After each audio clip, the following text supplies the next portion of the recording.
வணக்கம். இது உங்களுடைய ஷென்பாஸ் கிச்சன். இன்னைக்கு நம்ம ஷென்பாஸ் கிச்சனில் பார்க்க போகிறது ஒரு வெஜிடபிள் சப்ஜி.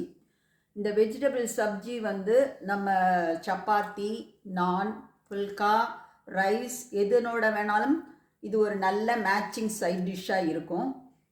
இதை நான் இன்னைக்கு இதில் குயிக்காக செய்கிறதுக்காக நான் இந்த மசாலாக்கள், இதில் போடுற மசாலாக்கள் எல்லாத்தையும் ஏற்கனவே ப்ரிப்பேர் பண்ணி ரெடி பண்ணி வச்சுக்கிட்டதுனால நம்ம இதை குயிக்காக செஞ்சு முடிக்க முடியும் இந்த சப்ஜியை. ஸோ இதற்கு தேவையான பொருட்கள் என்னென்னங்கிறத பார்ப்போம். இன்றைக்கி நான் எடுத்திருக்கிற வெஜிடபிள் காலிஃப்ளவர், ஒரு காலிஃப்ளவர், ஒரு 10 பீன்ஸு அதை பொடியாக நறுக்கி, அதுக்கப்புறம் ஒரு பெரிய கேரட்டை சின்ன சின்ன துண்டாக நறுக்கி வச்சுக்கணும். அதுக்கப்புறம் ஒரு உருளைக்கிழங்கு மீடியம் சைஸாக இருந்தால் 2 எடுத்துக்கலாம், இல்லைன்னா 1 எடுத்துக்கலாம். பட்டாணி. இந்த வெஜிடபிள்ஸ் தான் நம்ம இன்றைக்கி நம்ம செய்ய போகிற சப்ஜிக்கு தேவையான வெஜிடபிள்ஸ். இப்போது இந்த மசாலா என்னெல்லாங்கிறத நான் அரைச்சி வச்சுருக்கத சொல்கிறேன். ஒரு பெரிய வெங்காயமும் ஒரு 4 பல் பூண்டையும் நான் நைஸாக அரைச்சி வச்சுருக்கேன். அதுக்கப்புறம் ஒரு 2 மீடியம் சைஸ் தக்காளியை நல்லா அடித்து வச்சுருக்கேன். அதுக்கப்புறம் இதுக்கு நான் போட போகிற மசாலா சாமான்கள், இது ஒரு கூடுதல் சுவையையும் மணத்தையும் கொடுக்கும். அதாவது 1 டீஸ்பூன் கடலைப்பருப்பு, 1 டீஸ்பூன் உளுந்தம்பருப்பு, ஒரு அரை டீஸ்பூன் ஜீரகம், அரை டீஸ்பூன் பெருஞ்சீரகம் அதாவது சோம்பு, அதுக்கப்புறம் 4 பல் பூண்டு. இவ்வளோத்தையும் நம்ம என்ன பண்ணியிருக்கேன், எண்ணெய் இல்லாமல் வெறும்ன வானலியில் வறுத்து பொடி பண்ணி வச்சுருக்கேன். இப்போ தாளிதத்துக்கு நம்ம எண்ணெயில் போட வேண்டிய மசாலாக்கள் ஒரு அரை டீஸ்பூன் சோம்பு, ஒரு 2 கிராம்பு, ஒரு ஏலக்காய், கொஞ்சம் பட்டை, கொஞ்சம் 2 மிளகு. நான் இன்றைக்கி மிளகு இல்லாததுனால மிளகு தூளை போட போகிறேன். உங்கள்கிட்ட மிளகு இருந்தால் நீங்கள் மிளகை யூஸ் பண்ணி பண்ணலாம். இப்போது நம்ம இந்த சப்ஜியை எப்படி செய்கிறதுங்கிறத பார்ப்போம். வீடியோக்குள்ளே போகலாம். இப்போது நம்ம அடுப்பில் ஒரு நான்ஸ்டிக் பேனை எடுத்திருக்கோம்.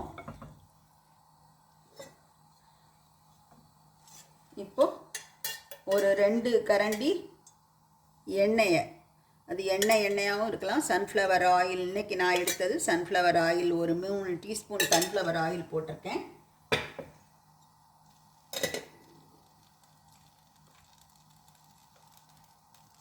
எண்ணெய் காஞ்ச உடனே நம்ம இந்த காலிஃப்ளவர்,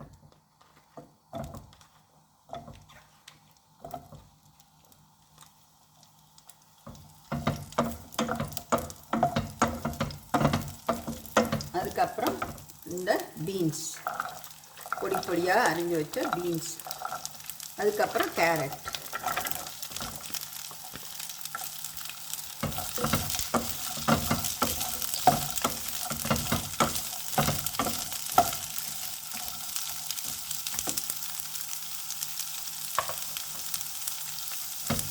அப்புறம் உருளைக்கிழங்கும் பட்டாணியும் சேர்க்குறேன்.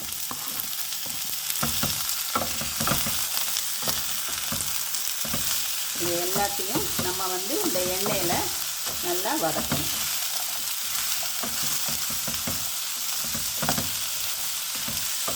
வதக்கி இது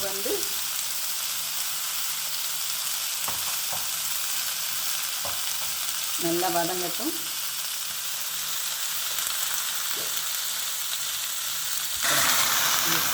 தண்ணி சேர்க்குறேன்.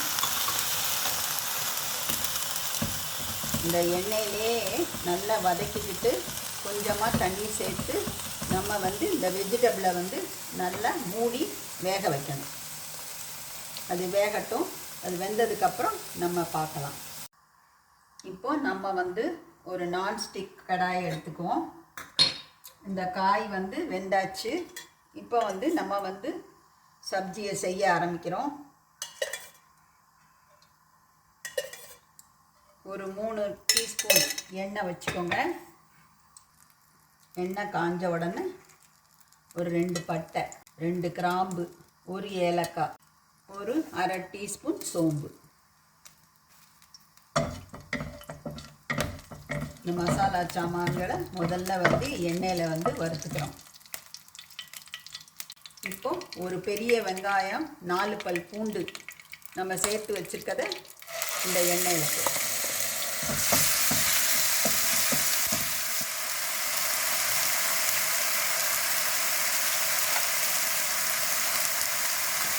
நல்லா பச்சை வாடை போக நல்லா வதக்கும். நம்ம தேவையான மசாலா ஒரு 1/4 டீஸ்பூன் மஞ்சள் தூள், மிளகாய் தூள் இன்றைக்கி நான் வந்து 1/2 டீஸ்பூன் எடுத்திருக்கேன். கறி பவுடர் ஒரு 1/2 டீஸ்பூன் கறி பவுடர், 1/2 டீஸ்பூன் கொத்தமல்லி பவுடர் எல்லாத்தையும் நல்லா வதக்கிட்டு இப்போ வந்து நம்ம அரைச்சி வச்சுருக்கிற தக்காளி ஒரு 2 மீடியம் சைஸ் தக்காளியை நான் இன்றைக்கி அரைச்சிருக்கேன். அது சேர்க்கலாம்.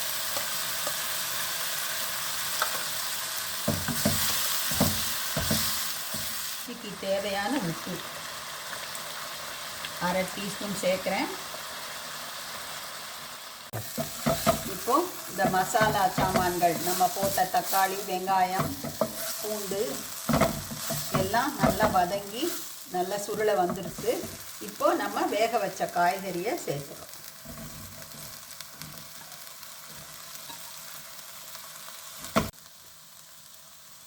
கொஞ்சமாக தண்ணி சேர்த்து அதை ஒரு கொதி வைக்கிறோம்.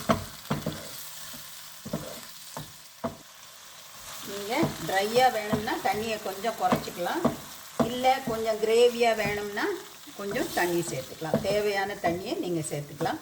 சேர்த்து இந்த வெஜிடபிள்ஸோட அந்த மசாலாக்கள் எல்லாம் மிக்ஸ் ஆகி ஒரு கொதி வரணும். ஒரு 2 நிமிஷம் நல்லா கொதிக்க விடுவோம்.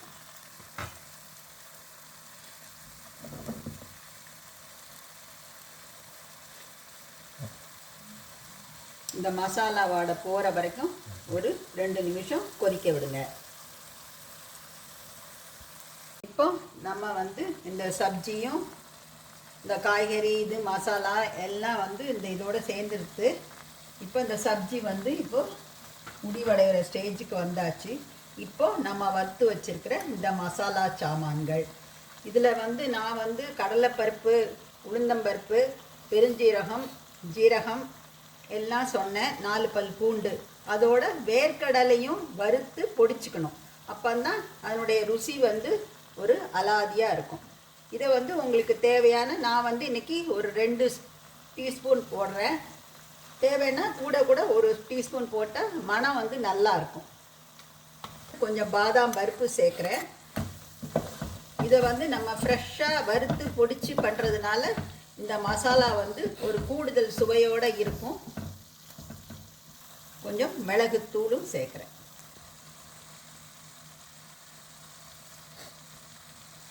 இந்த சப்ஜி வந்து ரெடி ஆயிடுச்சு. நம்ம தேவையான மசாலாக்கள் எல்லாம் சேர்த்து பண்ணியாச்சு. இந்த சப்ஜி வந்து நீங்கள் எப்படி செய்யணுங்கிறத பார்த்தீங்க.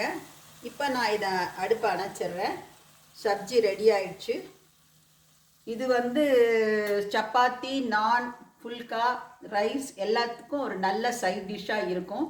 இந்த மசாலா சாமான்கள் எல்லாம் நீங்கள் முன்னக்கூட்டியே அரைச்சி ரெடி பண்ணி பொடிச்சு வச்சுக்கிட்டிங்கன்னா உங்களுக்கு வந்து இதை செய்கிறதுக்கு வந்து சீக்கிரம் செஞ்சிடலாம், சுலபமாக செஞ்சிடலாம். ஸோ இதை வந்து நீங்கள் செஞ்சு பாருங்கள். அண்ட் ஷென்பாஸ் கிச்சனை சப்ஸ்கிரைப் பண்ணுங்கள். நன்றி, வணக்கம்.